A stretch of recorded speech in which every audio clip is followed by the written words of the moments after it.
reka tugatangire rero.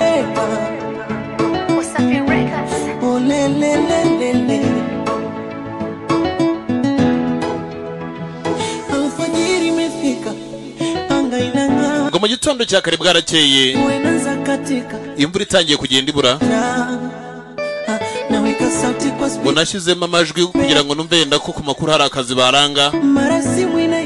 Mu kandi kanya numvaga telefoni karahamagaye akivuga gusa, barambwira ngo mama wangu yararyamye, ntago ari ukuba uyu munsi cyangwa ejo, no gukira ntago tubiteganya.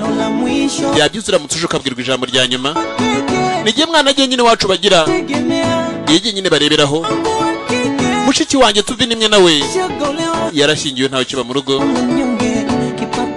Rebera ubushobozi bwanjye ndimo ndakorera ntago bungana n'ibyo nsabwa. Mana nyagasani utanga kiza bino bibazo,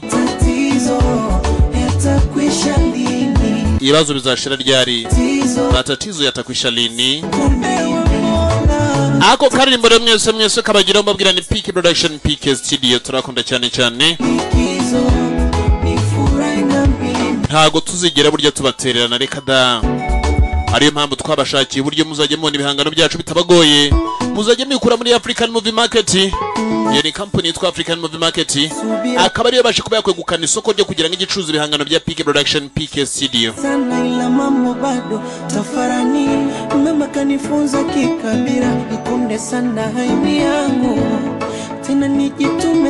Umubyeyi wambyaye ngo yantoje byinshi mu muco, ndetse anambwira ngo ngenere indi by'abandi. Zineza ko n'umugore wanjye mfite hari igihe azampunga, kandi byazangora kubera ko wowe niyo nkingi. Ibyo byo guhora mubwira ngo nategereze ejo bizakemuka, hari igihe sinabyo azabirambirwa. Rebera uburyo ndimo ndishyuzwa ahantu ncumbitse, ntago nitaba nyirinzu, nirirwa ku muhanda nzerera, maze kuba natera abapfumu benshi ngira ngo nanjye bandebere ko inyenyeri yanjye yakwaka ariko bikanga. Nabaye umutimbwe ku mihanda ku marigara, ariko bikarangira ni kwa kundi.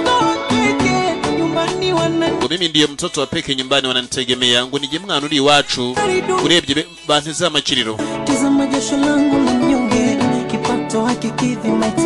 Ndebera ubushobozi mbona bwonyine ntago bungana n'ibyo nkeneye gukemura. Mana ndimo ndagusaba nke muri ibibazo. Aka karimbo rero mwese kabagiraho mbabwira ni turakunda cyane cyane PK Production, PK Studio, the sound video library. Ibibazo matatizo kila siku tena mimi, ibibazo matatizo ya polikizo ni furahi na mimi, matatizo. Ako karimbo konyene karangire dutangire, nabwiye ni PK Production, the best PK Production, mushuti wa bose. Ibibazo ngo bizashira ryari yo, kugira ngo nanjye nzajye mu bantu nk'abandi nawe nk'abandi.